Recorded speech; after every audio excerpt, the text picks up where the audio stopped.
용량을 차량 운행 8년 뒤에도 유지하도록 하는 등 배터리 최소 성능 기준을 적용키로 했습니다. 날씨입니다. 오늘도 전국의 미세먼지 농도는 매우 나쁨 단계가 이어지겠습니다. 기상청은 중국에서 황사가 계속 날아오고 있어 내일 오전까지 황사의 영향을 받을 것으로 내다봤습니다. 오늘은 전국이 대체로 맑다가 오후부터 점차 구름이 많이 끼겠습니다. 낮 최고 기온은 서울이 20도 등 전국이 16도에서 25도로 어제보다 3도에서 5도가량 높겠습니다. 서울지방 현재 기온 14.2도입니다. 아나운서 백정원이었습니다. 뉴스를 마칩니다. KBS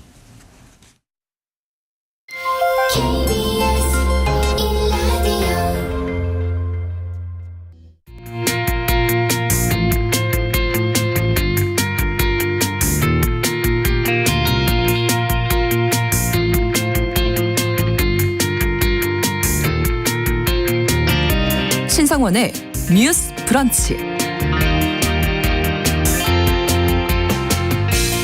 안녕하십니까. 아나운서 신성원입니다. 어제 정부가 학교폭력 근절 종합대책을 발표했습니다. 국가수사본부장에서 낙마한 정순신 변호사 아들의 사태를 계기로 우리 사회는 좀 더 촘촘한 학교폭력 대책을 요구하고 있었는데요. 어제 정부가 발표한 대책을 보면 학교폭력 가해 학생의 학교 생활기록부 기록이 졸업 이후에도 4년간 보존됩니다. 지금의 고1 학생들이 치르게 되는 2026년 대학 입시부터는 모든 전형에서 학폭 처분 결과가 반영되고요. 피해자와 가해자의 즉시 분리 기간도 연장하는 등 보호 대책도 담았습니다. 정부는 무관용을 원칙으로 가해 학생에게 처벌을 강화하겠다고 밝혔는데 일부에선 이 학폭 처벌이 입시에 영향을 주게 되면 더 많은 소송으로 이어질 거라는 우려도 함께 나오고 있습니다. 오늘 첫 번째 뉴스픽에서 정부의 학교폭력 대책 꼼꼼히 짚어보겠습니다. 초고령 사회의 맞벌이 증가로 이제 우리 사회는 더 이상 개인이 돌봄을 책임질 수 없는 사회로 가고 있습니다. 돌봄 노동자들의 역할이 정말 커지고 있는 거죠. 최근 돌봄 노동자들이 모여서 열악한 근무 환경과 저임금 문제를 증언하는 대회가 있었습니다. 방문 요양보호사 중에는 김장과 베란다 청소까지 했다는 증언이 나왔다고 하는데요. 두 번째 뉴스픽에서 돌봄 노동자들의 처우도 짚어보겠습니다. 4월 13일 목요일 신성원의 뉴스 브런치 문을 열겠습니다.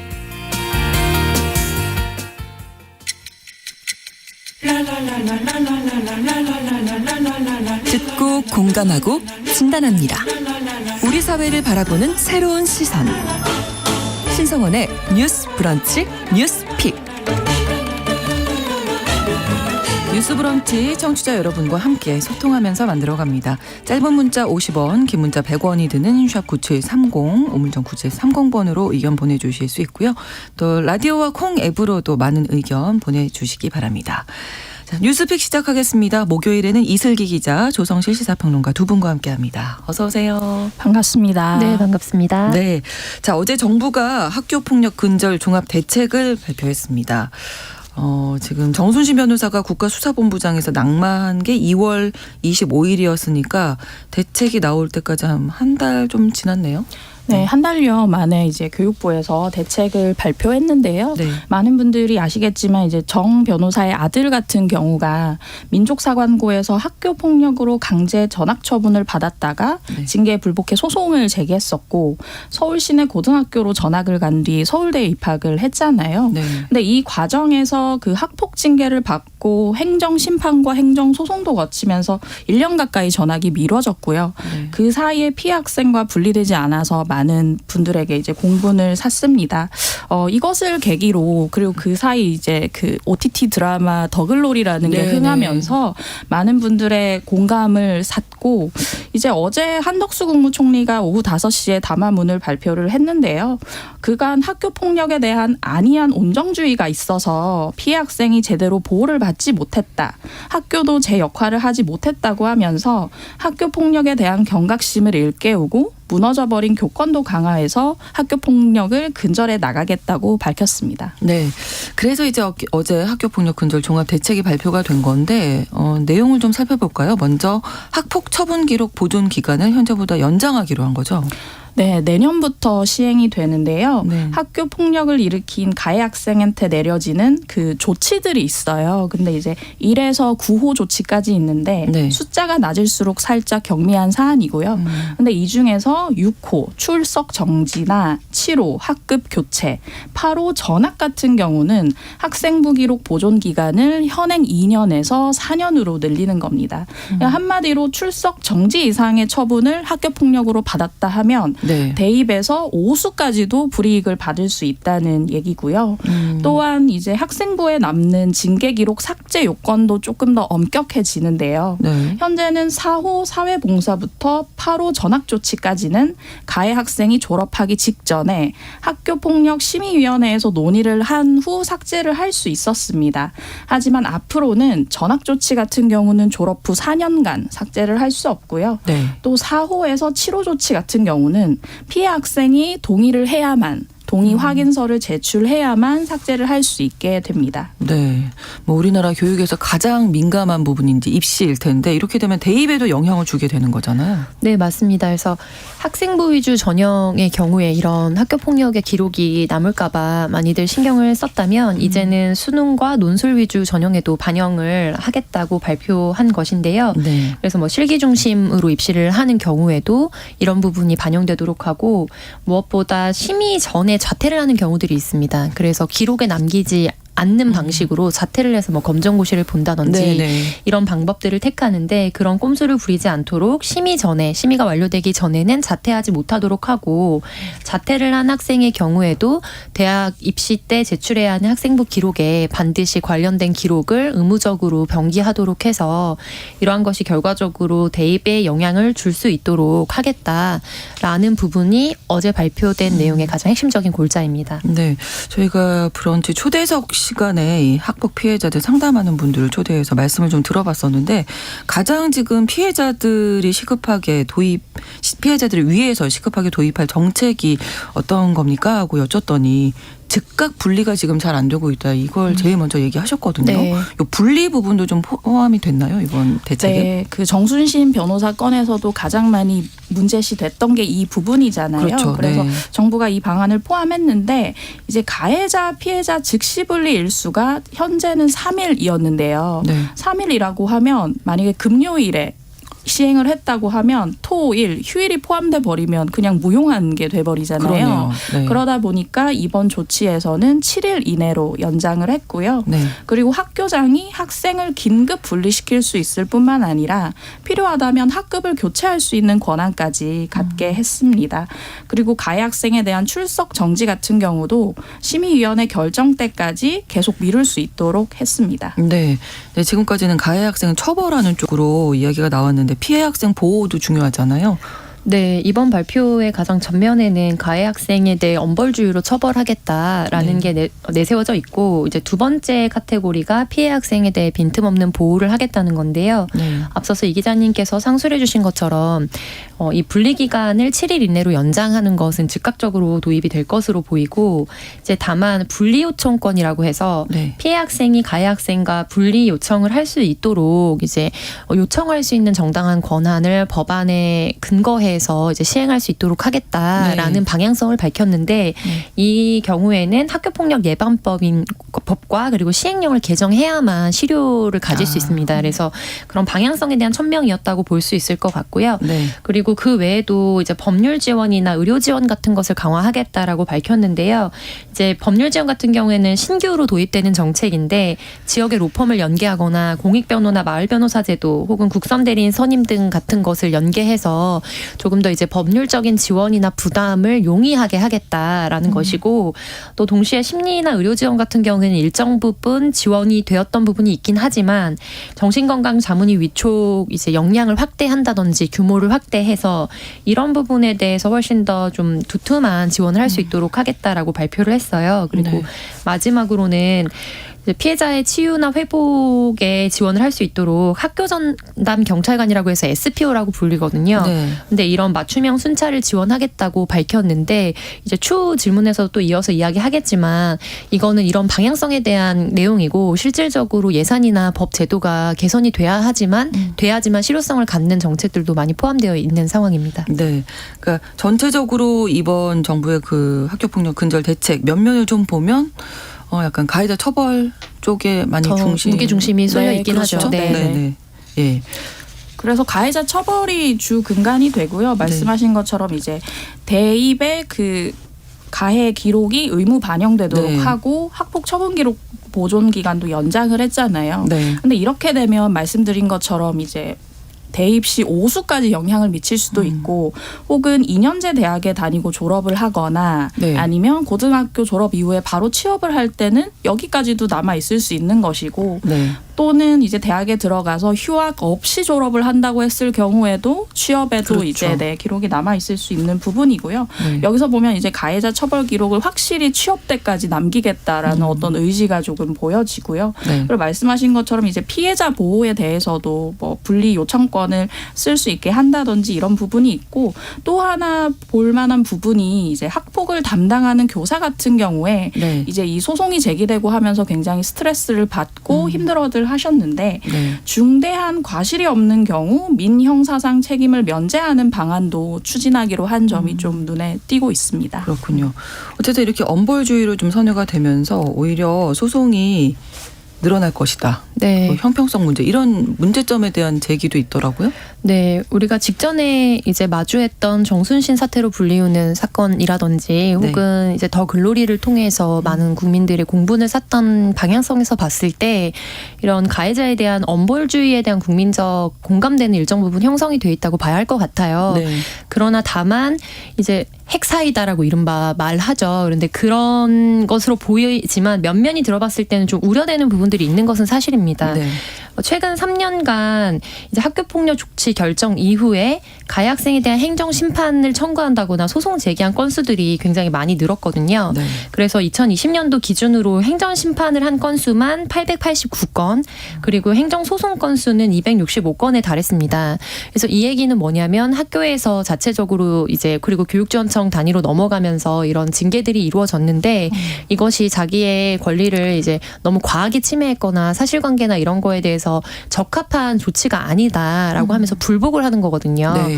근데 이렇게 엄벌주의나 특히 이후에 취업이나 또 입시에 이런 부분이 더 많은 영향을 미친다는 것을 전제로 했을 때 학교가 이런 쌍방소송이 더 커질 우려가 깊다라고 이제 일각에서는 우려하고 있고 네. 네, 그리고 불복할 가능성이 아무래도 훨씬 더 높아지겠죠. 네.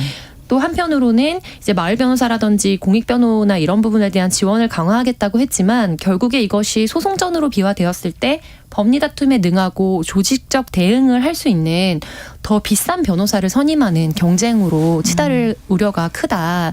그래서 엄벌주의의 방향성은 유지하더라도 이 부분에 대해서 어떻게 공동체성에 기반해서 피해 학생을 조금 더 실효적으로 지원하고 그리고 또 이런 교육 공동체로서의 정체성과 교육적 기능을 강화할 것인가 이런 부분에 대해서도 정합적인 대책이 더 보완돼야 된다라는 네. 요구가 있는 상황입니다. 네. 형평성 문제는 그 소년법에서 소년 송치를 학생부 기록에는 네네. 남기지 않는다. 이 부분인 네, 거죠. 맞습니다. 그래서 소년원에 다녀오는 기록 같은 경우에도 네. 사실 남지 않는데 학교 학폭 폭력의 기록은? 경우에 이제 추후에 이제 계속해서 네. 이제 꼬리표처럼 따라다니게 됐을 때 이런 부분에 대해서 법리적으로 형평성 논란이 제기되고 소송으로 또 이어질 가능성도 크다는 거죠. 네.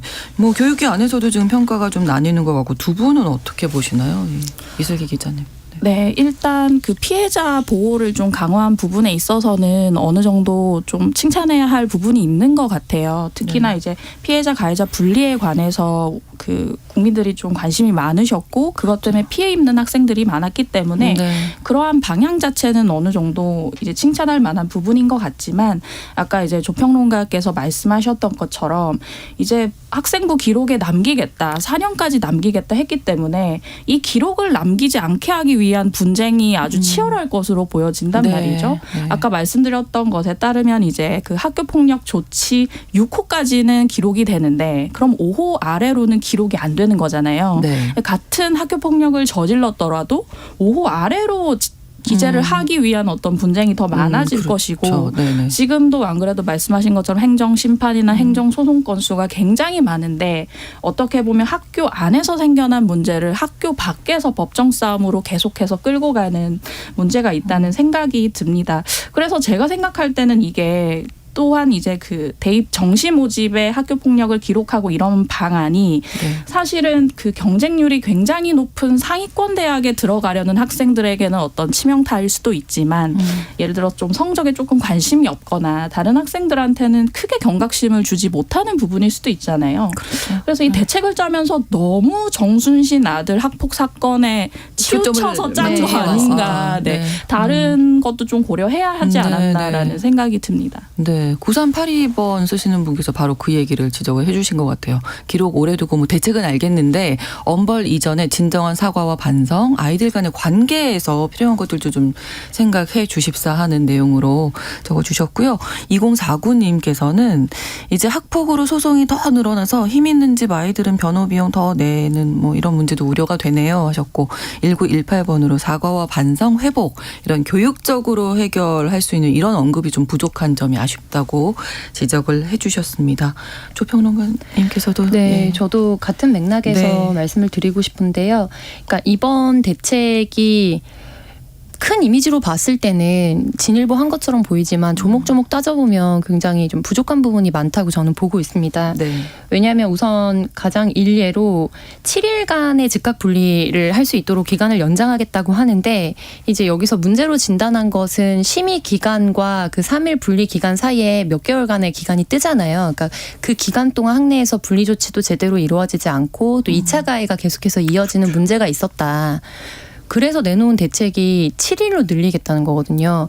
근데 그러면 여전히 그 순간에 이렇게 뜨게 되는 시간은 남게 됩니다. 네네. 그래서 결국에 이제 이런 부분에 있어서 이게 가장 핵심적인 피해자 지원은 당연히 될 수 없고 그 이외에 의료 지원이나 또 사후 지원, 뭐 경찰관 등을 통해서 그리고 법률 지원을 하겠다고 했는데 SPO라고 불리우는 학교 전담 경찰관만 보더라도 우리가 2%에서만 해도 여러 번 다루었어요. 네. 전체적으로 인력이 부족해서 현재 현장에서 제대로 된 대응을 하기가 어렵고 가장 기피하는 부서 중에 하나로 꼽힙니다. 네. 그러면 과연 지금 전국에서 일어나고 있는 수많은 학교 폭력의 문제와 또 이 사안이 이전보다 훨씬 더 많은 관심을 가졌기 때문에 이제 발생 건수가 늘어나는 부분도 있겠지만 실질적으로 신고 건수나 다뤄야 되는 행정상의 건수가 많아질 우려가 있거든요. 네. 이제 그런 부분을 어떻게 실질적으로 커버할 수 있을까라고 봤을 때 좀 의구심이 남는 부분들이 있고요. 네. 그리고 무엇보다 피해자 지원을 강화했다고 하고 그건 당연히 가야 되는 방향인데 이제 전면에 내세운 거에 비해서 실질적인 내용물이 좀 탄탄하지 않다.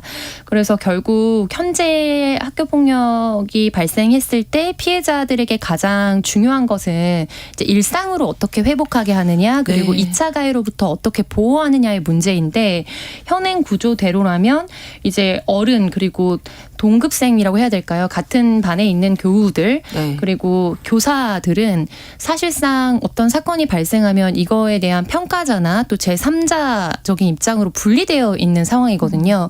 그래서 가해자나 피해자를 분리 조치한다고 하더라도 전문가에게 분리하거나 네, 물리적으로 완전히 분리하는 형태를 취합니다. 근데 그렇게 되면 사실 일상으로 회복하거나 2차 가해로부터 이제 보호받기 위해서 가장 필요한 건 사실 너의 잘못이 아니고 네. 이로부터 너는 다시 보호받을 수 있고 일상으로 돌아올 수 있다라고 지지를 해주는 친구와 선생님의 메시지가 가장 중요하거든요. 네. 그런데 지금 현장에서는 그런 교내 프로그램의 의무화나 이런 것들이 이루어지지 않고 있어서 이제 아주 일부에서 학교장의 재량으로 이런 프로그램들을 뭐 회복 대화 프로그램이라든지 이런 것들을 지원하는 학교들이 있지만 미미한 게 현실입니다. 그래서 전문성을 갖춘 피해자 지원 교사와 피해자 지원 프로그램들이 양성되고 그것들이 현장에서 좀 실효성 있게 가동이 돼야 네. 사실 실질적으로 이 분리 기간과 이 심의가 종결되는 그 기간 사이에도 이제 학생들이 완전히 일상에서부터 격리되거나 네. 내 친구들로부터 격리되지 않은 채로 네, 일상을 회복할 수가 있거든요. 그래서 이런 부분들에 있어서는 이제 사실 피해자 회복에 더 일선에 주안점을 두고 대책을 마련했어야 하는 것이 아닌가 하는 아쉬움이 남는 것은 사실입니다. 네. 말씀하신 대로 진짜 그 부분 중요하네요. 같은 반 학생들이나 선생님들의 지지와 지원이 필요하다는 거. 그래야 일상으로의 회복이 가능하다는 것 좀 기억을 해야 할 부분인 것 같고요. 그리고 아까도 그 어떤 그 분리 요청권 여기에는 법 개정이 필요하다 말씀해 주셨는데 이 지금 대책들이 바로 교육 현장에 적용이 가능한 부분도 있고 그렇지 않은 부분도 있는 거죠. 네네. 예, 좀 필요한 부분들이 어떤 게 있을까요? 네, 아까 이제 조평론가께서 말씀하신 그런 부분들의 이제 법 개정이나 그런 게 필요하고 저는 또 한 가지 짚고 넘어가고 싶은 게 이제 정순신 아들 건에서 얘기가 됐던 게 이제 끝장 소송으로 계속해서 지연을 시키는 문제였잖아요. 네. 그래서 얘기 나왔던 게 이제 소송 기간에 단축을 해야 된다. 그런 필요성이 제기됐는데 네. 이번 대책에는 포함이 안 됐거든요. 그래서 어제 이제 교육부 브리핑 당시에 기자들이 이제 장상윤 차관한테 이걸 질문을 했더니 차관이 하는 얘기가 기간을 단축하는 것보다는 지금 문제가 되고 있는 피해자 보호나 법적 대응에 필요한 지원에 포커싱을 맞췄다라는 아예 다른 얘기를 했어요. 근데 제가 봤을 때는 정순신 변호사 아들 건이 그렇게 그 시발점이 돼서 시작을 한 거라면 이런 부분에 대해서는 조금 더 보완책이 필요하지 않았나 싶고요. 네. 그리고 조금 더 이렇게 넓게 말씀을 드리자면 제가 이제 학교 폭력 예방책에 관한 여러 뭐 기사들이나 보고서를 보면서 느낀 것 중에 가장 와닿았던 게 이런 예방 교육을 유치원에서부터 시작할 필요가 있다는 얘기였어요. 유아교육 네. 왜냐하면 이제 아동 나이 7세부터 아동의 자아가 생기면서 네. 타인 간의 권력 관계라든지 이런 것에 대한 그 세심한 어떤 이해가 생긴다고 합니다. 근데 이때 이제 타인과의 관계를 어떻게 이뤄 나가야 할지 그리고 우리가 어릴 때는 나도 모르게 뭐 장난감을 집어 던진다거나 이럴 때가 있잖아요. 네네. 근데 이때부터 좀 타인 간의 관계를 좀 교육하는 게 필요하지 않나 싶고요. 그리고 마지막으로는 조평론가님 말씀이랑 똑같은데 그 학교라는 공동체 회복에 대한 고민이 이번 대책에 보이지를 않아요. 네, 맞습니다. 말씀하신 것처럼 뭐 성범죄도 마찬가지고요. 공동체 안에서 내가 피해가 회복이 되면 굳이 경찰에 신고를 하지 않아도 되는 겁니다. 근데 학교 폭력이란 말 자체가 학교라는 장 안에서 일어났다는 것이고 학교 안에서 가해 학생이 처벌을 받고 피해 학생이 계속해서 공동체 생활을 할 수 있도록 지원을 해줘야 되는데 네. 이번 대책은 사실 학교 밖으로 끌고 나오는 부분이 굉장히 많기 때문에 좀 우려되는 바가 있습니다. 네. 2313번으로 학폭 피해자들이 진짜 원하는 건 진심 어린 사과가 먼저다 이렇게 지적을 해주셨고 3928님 관계 회복 조정 전문가 같은 분들도 필요하실 것 같다고 지적을 해주셨고요. 남하은님 우리 아들이 중학교 학폭 담당 교사인데 스트레스를 너무 많이 받아서 잠도 못 자요. 먼저 각 가정에서 선도적으로 친구들과의 교우 관계에 대해서 먼저 좀 교육을 해주시는 거 신경 좀 쓰시는 게 중요할 것 같다라고 남겨주셨습니다. 자, 그리고 이번 사태를 또 이렇게 우리가 많이 생각하게 한 정순신 변호사가 지난 청문회에도 출석하지 않아서 연기가 됐잖아요. 네. 네. 네, 내일 이제 청문회가 예정된 네, 상황인데 출석하지 않겠다. 네, 공황장애로 일상이 어려운 상황이기 때문에 불출석하겠다고 사유서를 제출한 것으로 알려져 있는데요. 네. 이제 제1야당인 더불어민주당에서는 결과적으로 계속 연기한다고 하더라도 같은 네. 사유서를 제출할 것으로 보이기 때문에 이번에는 이제 출석 없이 청문회를 진행하겠다라고 밝힌 상황입니다. 이제 다만 상임위 청문회 같은 경우에는 법상 나오지 않았을 때 이제 증인이나 관련된 이제 사람이 나오지 않았을 때 이제 강제 동행을 하게 하거나 하는 법규가 없습니다. 그래서 강행할 수 있는 방법은 없는 상황이고요. 그래서 그 허점을 이용한 것이 아니냐라는 비판을 받고 있고 또 한편으로는 이제 국정감사나 이때까지도 이 사안을 계속해서 가지고 가서 국정감사의 증인으로 요구를 했는데 계속해서 나오지 않으면은 이제 관련해서 조치를 밟을 수가 있거든요. 네. 그래서 이런 사안으로 이어가겠다라는 것이 야당의 입장인 것으로 보입니다.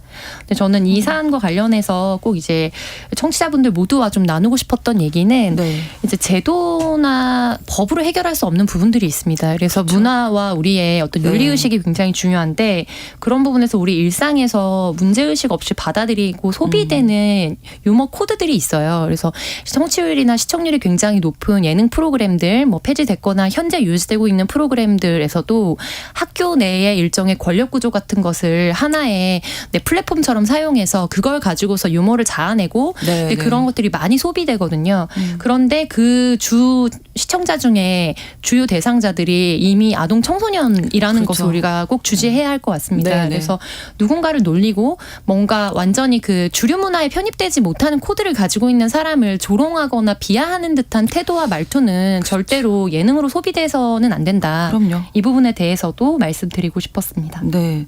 그게 뭐 아까 말씀하신 학교 안 공동체도 있지만 네. 우리가 살아가는 이 공동체 일상에서도. 안에서의 네. 교육과 회복이 아닌가 하는 생각도 드는데요. 학교 폭력을 예방하는 교육을 유치원부터 시작하다 이것도 좀 중요한 말씀이신 것 같고 대책이 뭐 이제 여러 가지 지금 당장 필요한 대책도 필요하지만 좀 장기적인 차원에서의 대책도 꼭 마련이 돼야 하겠습니다. 자, 첫 번째 뉴스픽 여기서 마무리 짓고요. 뉴스 브런치 1부 마치고 2부에서 뉴스픽 바로 이어가겠습니다. 11시 30분부터는 일부 지역에서 해당 지역 방송 보내드리겠습니다.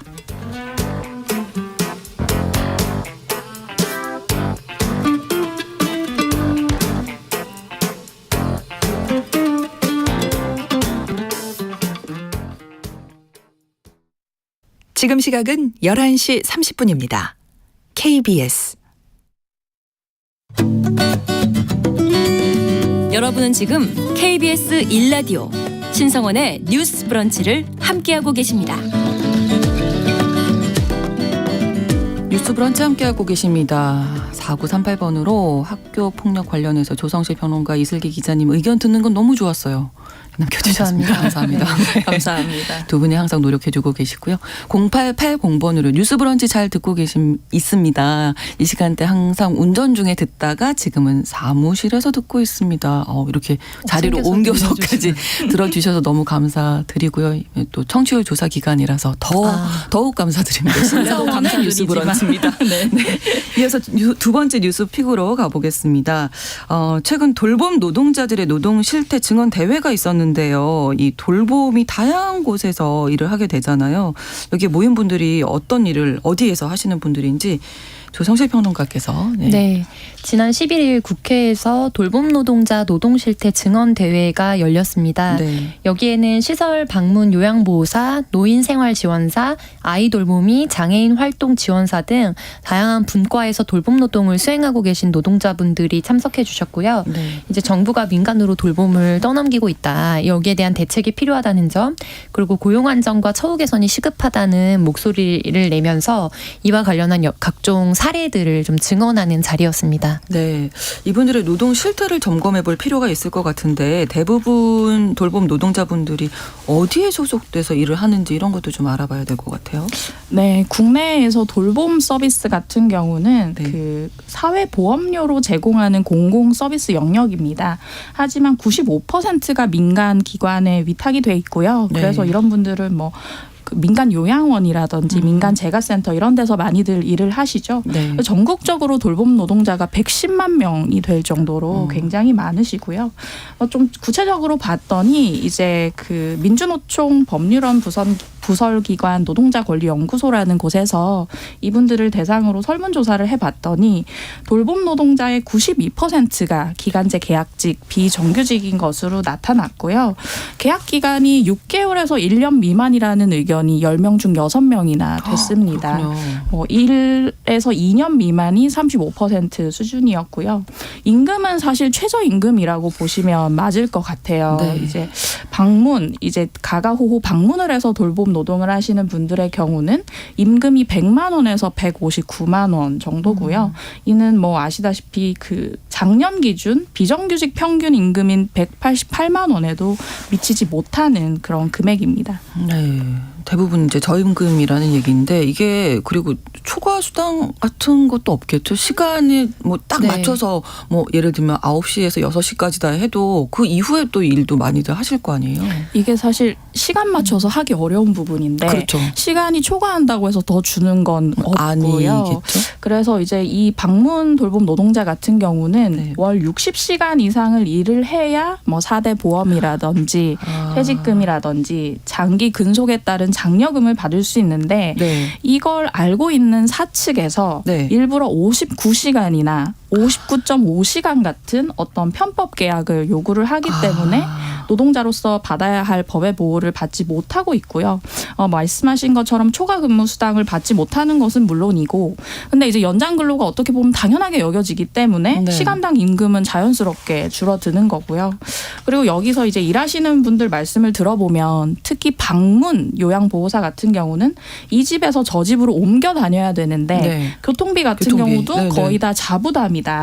그리고 뭐 점심값도 아깝고 시간이 없기 때문에 커피 같은 것으로 때운다라고 얘기를 하고 있습니다. 네. 또 그 만약에 사측에서 휴업을 할 때는 급여의 일부를 휴업 수당으로 받을 수가 있잖아요. 네. 그런데 돌봄 노동자 같은 경우는 뭐 사용자의 사정에 의해서 휴업을 하거나 해고를 당해도 여기에 따른 법정 수당을 받은 케이스는 14%에 불과하다는 조사 결과가 있습니다. 네. 심지어 뭐 문자로 해고 통보받는다면서요? 네, 맞습니다. 그래서 내일부터 나오지 말라라는 갑자기. 문자 통보를 받으면 이제 다음 날부터는 사실은 근무하러 가기 어려운 상황인 거죠.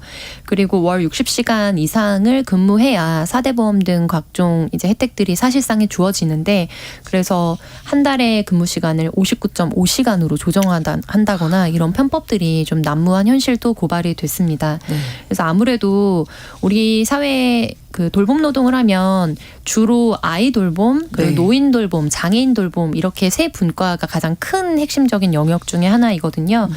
그래서 한동안은 아이 돌봄과 관련된 이제 인력들이 많이 배출이 되면서 또 거기에서 발생하는 어떤 노동 현장에서의 문제, 그리고 또 이 현장에서 발생하는 사각지대에서 또 가끔씩 발생하는 학대 문제 이런 네. 것들이 또 많이 주목을 받았다면, 이제는 우리가 급격한 고령화 시대에 접어들면서 노인 이제 방문이라든지 시설 그렇죠. 요양 보호 하시는 분들이 되게 많고, 그런 노인 돌봄 인력에 대한 문제가 앞으로 또 기하급수적으로 주목을 받고 쏟아질 것이라고 좀 전망이 되고 있는 상황입니다. 네. 또 돌봄 노동자들에게 집안일을 시킨다 이런 얘기도 나왔다면서요. 네. 네, 이번에 그 증언 대회에서 네. 이제 많은 증언들이 쏟아졌는데요. 어느 이제 노인 요양시설에서 일하시는 요양보호사 같은 경우는 평균적으로 한 명당 10명의 어르신을 돌본다고 합니다. 근데 이 어르신분들이 뭐 마비가 있으시거나 네. 거동이 불편하시거나 치매에 걸리신 이런 분들인데 한 명당 10명을 돌보는 거고요. 그리고 야간 근무 같은 경우는 20명까지도 돌보고 있다고 합니다. 그리고 이제 방문 요양 보호사라고 하는 이제 집마다 찾아가는 보호사분들 같은 경우는 내가 파출부인지 모르겠다 이런 네. 말씀들을 많이 하시는데, 아줌마라고 불리면서 네. 뭐 같이 사는 아들 방 청소에 온갖 집안일을 시키고 집에 오시니까. 네, 네. 그렇죠. 그런 어떤 그 경계가 없는 거죠. 그래서 김장철에는 김장을 담그라고 한다거나 명절 전에 만두를 300개 빚었다라는 증언도 나왔습니다. 그래서 그분이 내가 파출부인지 요양보호사인지 모르겠다는 예. 말씀을 하셨던 거고요. 이런 경우에 이제 속한 센터에 내가 이런 억울한 피해를 입었다라고 하소연을 하지만 네. 센터 입장에서는 그 어르신이 다른 센터로 가버리면 손해기 때문에 네. 어르신 편에서만 얘기를 한다.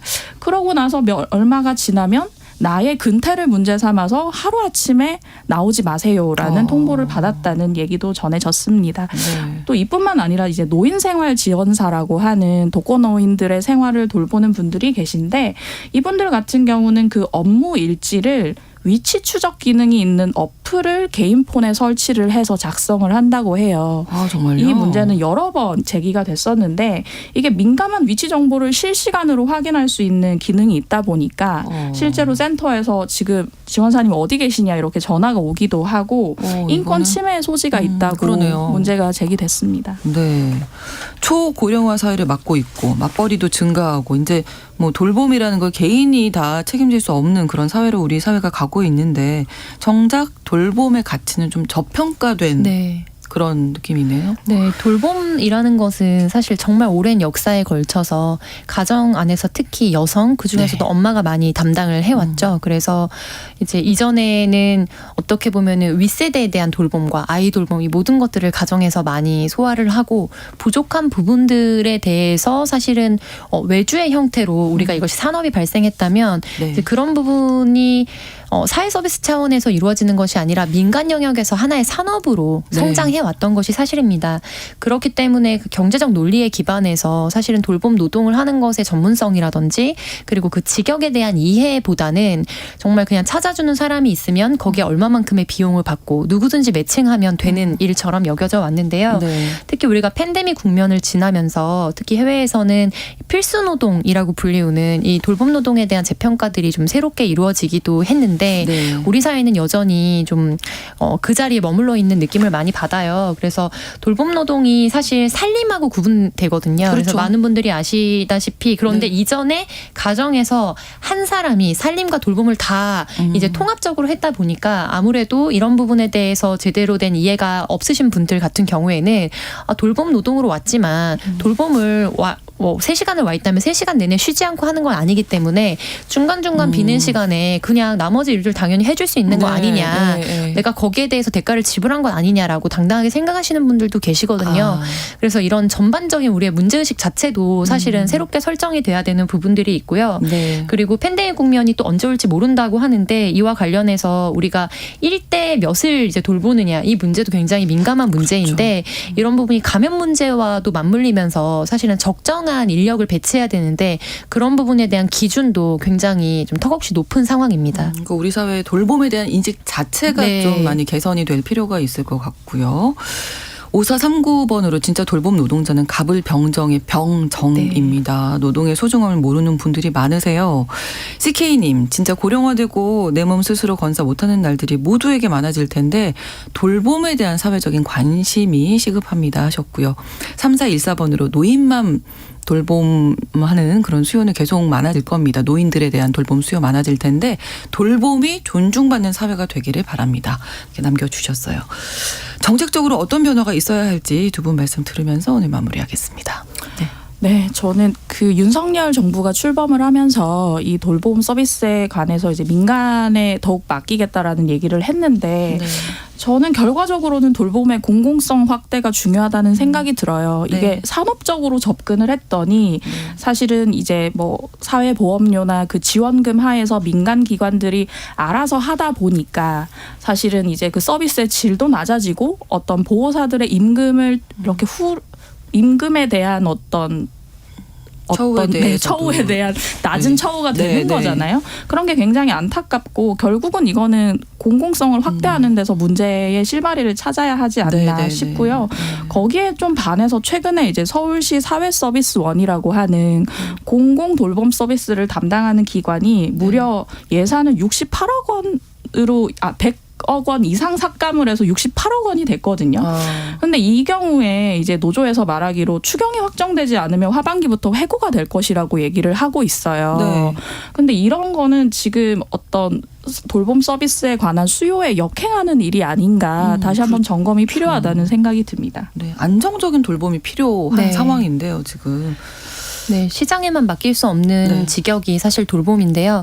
이런 부분에 대해서 국가적 책무나 어떤 보장성을 강화하지 않으면 결국 우리는 돌봄을 받으면서 생을 시작하고 돌봄을 받으면서 생을 마감하잖아요. 그렇죠. 네, 그래서 이런 삶의 이런 어떤 알고리즘을 우리가 생각했을 때 결과적으로 시장 논리에 맡겼을 때 그 피해를 입는 것은 시장 논리에 맡기는 것을 허락한 나 자신이라는 점을 잊지 않고 이 부분에 대한 정책적인 강화가 반드시 이루어져야 할 것 같습니다. 네, 목요일의 뉴스픽 이슬기 기자, 조성실 시사평론가 두 분과 함께했습니다. 고맙습니다. 감사합니다.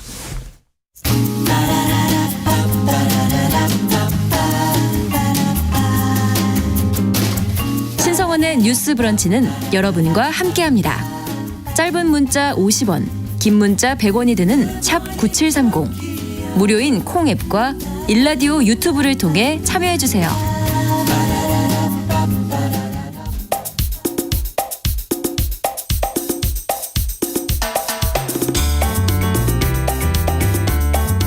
청년들의 시각으로 우리 사회를 진단합니다. 뉴스브런치 MG데스크. 지금 이 시대를 살아가는 청년 여성들은 우리 사회를 어떻게 바라보고 평가할까요? 직접 들어보는 시간 MG데스크입니다. 대학내일 20대 연구소 이혜인 수석, 그리고 MZ세대 트렌드를 쉽고 빠르게 전달하는 미디어 캐릿의 이시은 에디터 두 분과 오늘도 함께하겠습니다. 어서 오세요. 안녕하세요. 네, 이 MZ들과 오늘 함께 나누고 싶은 주제 어떤 겁니까? 네, 오늘은 지방대학과 지역경제에 대해서 이야기해보려고 합니다. 네. 사실 뭐 수도권 집중 현상이 어제 오늘 일만은 아닌데요. 네. 최근 청년들 사이에서 이를 좀 체감할 만한 일들이 많이 이제 급증하고 있어서 이 이야기를 한번 해보면 좋을 것 같아요. 네, 이혜인 수석께서 주제를 말씀해 주셨고요. 최근에 진짜 그 지방대 정원이 줄고 있다 이런 뉴스도 많이 봤거든요. 네. 대학가가 좀 이를 체감할 만한 일이 많이 늘고 있어요. 지역 소재지 대학들이 이제 정원 미달로 대부분 아우성입니다. 그렇군요. 그래서 대학 폐교 위기, 뭐 폐과 위기 등은 이제 이슈를 넘어서 거의 현실이 되고 있고요. 실제로 이번 수시 미달 상태 대학이 전국적으로 96군데, 그 중에 지방대가 77군데 77개로 나타났습니다. 네. 그러니까 대다수의 지방대가 정원을 좀 채우지 못한 채로 시작을 했다는 거고요. 거점 국립대라고 불렀던 이제 지역의 이제 국립대들도 5년간 2만여 명이 자퇴를 하는 등 이제 신입생들을 유치하거나 이제 재학생들을 모집하려는 전쟁이 이제 벌어졌다고 볼 수 있습니다.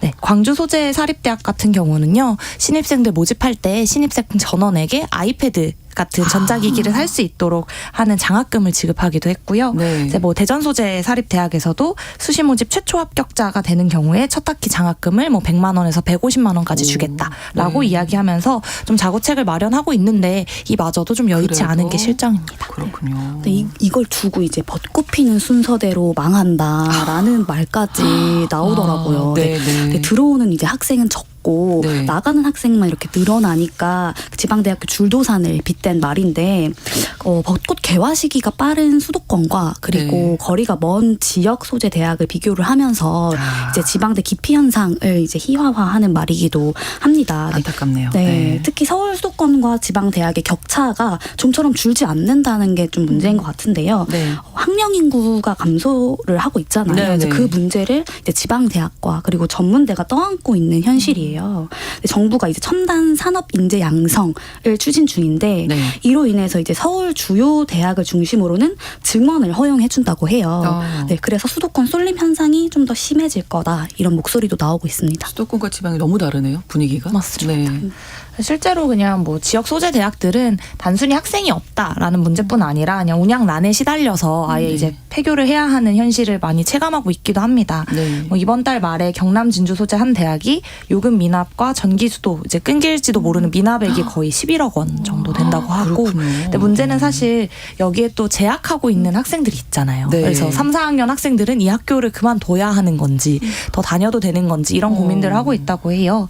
그리고 대학가에서 최근 1,000원 아침밥 행사 네, 네. 계속 인기거든요. 네. 이 사업이 대학가에서 인기를 끌고 있는데 이 또한 학생과 정부가 이제 1,000원씩 내면 나머지 금액을 다 대학이 부담하는 방식인데 이제 이런 걸 부담을 느낀 학교들이 많습니다. 왜냐하면 어차피 학생이 없고 이 급식이라는 단체 급식을 운영을 해봤자 이걸 먹으러 와줄 학생이 없다. 운영하는 게 더 손해다. 이런 이야기도 하고 있다고 해요. 그렇군요.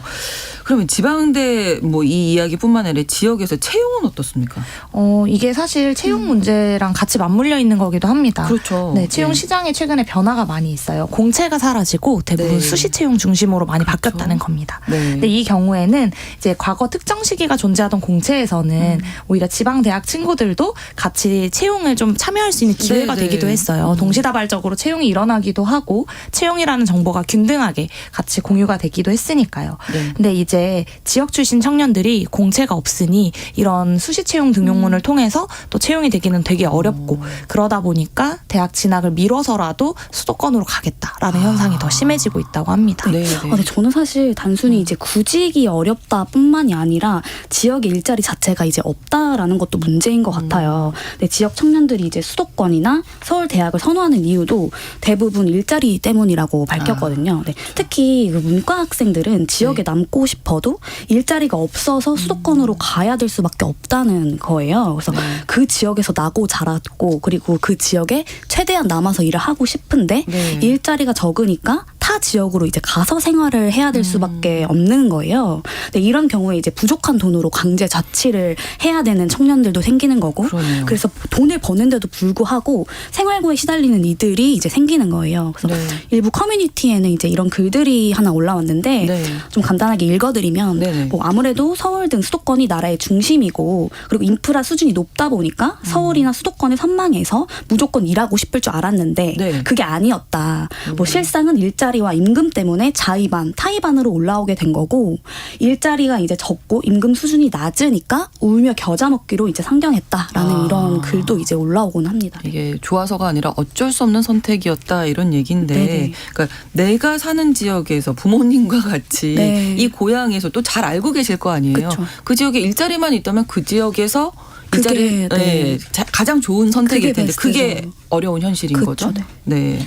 네, 실제로 이거를 저희가 그냥 누군가의 개인의 의견이 아니다라는 근거를 발견하기도 했는데요. 네네. 부산 상위에서 조사를 했어요. 부산에 있는 MZ세대들에게 네. 부산에서 취업하기를 희망하느냐 혹은 뭐 다른 지역으로 가고 싶느냐라고 물어봤더니 네. 무려 77.5%가 부산에서 취업하기를 희망한다라고 응답을 했습니다. 그렇군요. 근데 그렇지 못하는 이유가 있느냐라고 물어봤더니 희망보다 낮은 임금으로 부산에 있는 기업에는 가기 어렵다라고 밝혔어요. 네. 반대로 기업도 인재를 채용 못하는 이유가 임금 협상이 어렵다라는 이유로 이제 이거를 밝히기도 해서 이 차이를 기업과 이제 인재 모두 다 인지하고 있고요. 실제 조사에서 확인된 임금 미스매치 상황을 저희가 보면요. 네. MZ 세대가 기대하는 임금 수준과 실제 기업이 지급하는 임금의 미스매치 격차가 연봉에 한 400만 원 이상 차이가 나는 것으로 확인이 꽤 됐습니다. 나네요. 네. 네. 덧붙이면 이제 부산이 대한민국의 이제 제2의 도시라고 그렇죠. 하잖아요. 근데 네네. 이제 부산 소재 기업 중에 매출액 기준 이제 국내 100대 기업으로 꼽히는 곳이 0군데라고 해요. 없군요. 아예 네네. 100대 그리고 기업 안에는 안 들어가고. 1000대로 이제 늘렸을 때는 27개 뿐이고요. 그래서 이 정도로 이제 지방 일자리 문제가 조금 심각하다고 볼 수 있다고. 네. 그러면 이런 어려움을 좀 극복하려고 노력은 하고 있나요? 네, 그렇죠. 아무래도 뭐 이거에 하루 이틀 문제는 아니고 점점 네. 가속화되는 게 가장 그렇죠. 문제라서 네. 이제 3C라고 부르는 대학, 캠퍼스, 그다음에 지자체, 커뮤니티, 기업, 컴퍼니들이 같이 이제 유기적으로 노력을 하고는 있습니다. 네. 그래서 이걸 너무 절감하고 있어서 최근에 문제점을 좀 극복하기 위해서 네. 이제 지자체장들에게 교육부나 이런 중앙부처, 대학 재정 집행 권한을 좀 넘기는 형태의 정책이 추진되고는 있어요. 왜냐하면 지역 실정을 모르는 채로 중앙 정부에서 이 모든 것을 다 컨트롤하기 어렵다라는 게 파악이 됐기 때문이고요. 네. 이 중앙 정부 주도의 하향식 사업에서 이제 문제가 많이 발생한다라고 지역에서 문제 제기를 해왔지만 그동안 좀 그대로 유지해왔던 것이 있었는데 이런 거를 좀 탈피하고자 하는 형태의 네. 움직임이 많이 보이고 있습니다. 네. 또 한편으로는 이런 규모의 보조금들을 교육뿐 아니라 기업에도 투자해야 한다라는 목소리가 나오고도 있습니다. 네. 최근에는 뭐 지방 대학 진학이나 지방 인재의 지방 기업 취업에 대해서 이제 그 실험을 한 결과가 하나 있었는데요. 네네. 보통 지방 인재에게 그냥 대학 쪽으로 투자를 하는 경우에는 지방대를 졸업하고 다시 일자리를 구하러 서울이나 여타 대도시로 가는 현상이 많이 있었는데 네. 지역 기업에다가 요 보조금을 주었더니 이제 오히려 지역 대학 진학률도 높아지고 그 지역 대학에서 그 지역 기업으로 입사하는 사례도 많이 늘었다고 합니다. 그래서 이런 형태로 효과가 있다라고 이제 발의를 해서 지역 기업들을 좀 살리는 정책들을 추진해야 한다라는 입장이 많이 나오고도 있어요. 맞아요. 그리고 또 하나 보자면 이제 최근 교육부가 비수도권 13개 국립대학 교명에 이제 국립이라는 단어를 쓸 수 있도록 허용을 해줬다고 해요. 그래서 네. 국립대임을 나타내는 상징물이나 아니면 뭐 직인도 쓸 수 있도록 할 예정이라고 하는데요. 신입생 충원난을 겪고 있는 이제 지방 국립대 입장에서는 국립대라는 이제 위상을 강조를 할 수가 있잖아요. 그래서 이제 인지도를 높이고 그리고 신입생을 유치를 하는데 도움이 될 거라고 보고 있는데요. 네. 근데 사실은 이름에 이제 국립대가 들어가느냐 그리고 국가가 인증했느냐 이 여부보다는 네. 더 큰 문제를 이제 실질적으로 해결을 할 수 있는 방안까지 이어지는 건 아닌 것 같고요. 그래서 네.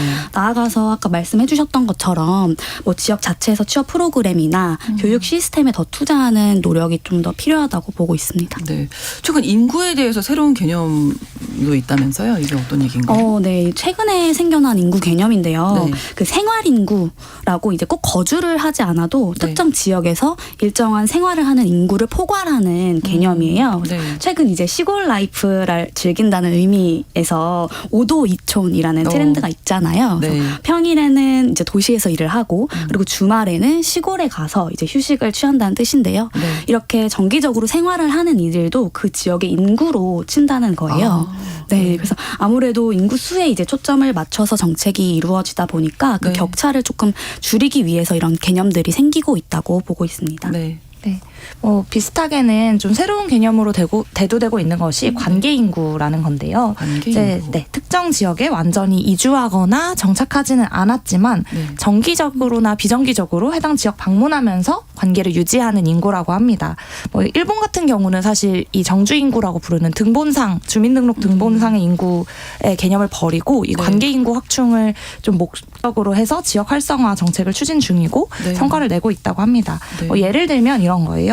서울시에 사는 한 직장인 분이 네. 자녀와 와이프와 같이 가평에 계속 방문을 하는 거죠. 캠핑 네. 트렌드로 계속 방문을 해요. 네. 그러다가 어느 날 가평 소식도 좀 궁금해지고 네. 뉴스에서 가평 보면 반갑고 그쪽 부동산을 좀 알아보거나 네. 이왕이면 명절에 선물할 때 그 지역을 먼저 떠올려서 가평 특산물인 잣을 구매한다거나 네. 하는 형태로 특정 로컬과의 이 개인의 관계나 유대를 만들어주자라는 것이 이 관계 인구의 개념입니다. 네, 생활인구, 관계인구 이게 다 나눠져 있다. 요즘 트렌드가 정말 많이 바뀌고 있다 이런 생각 저는 들었는데 4113번으로 우리나라는 너무 서울 위주, 수도권 위주입니다. 1992님 지역, 지방도 같이 상생할 수 있으면 좋겠다고 또 이 말씀 들으면서 정리를 해주셨습니다. 대학내일 20대 연구소 이혜인 수석 그리고 미디어 캐리스 이시은 에디터와 함께 MZ데스크 꾸며드렸습니다. 오늘도 고맙습니다. 네, 감사합니다. 네. 오늘 BTS의 Life Goes On 전해드리면서 신성원의 뉴스 브런치 목요일 순서 마치겠습니다. 저는 내일 오전 11시 5분에 다시 찾아오겠습니다. 고맙습니다. 어느 날 세상이 멈췄어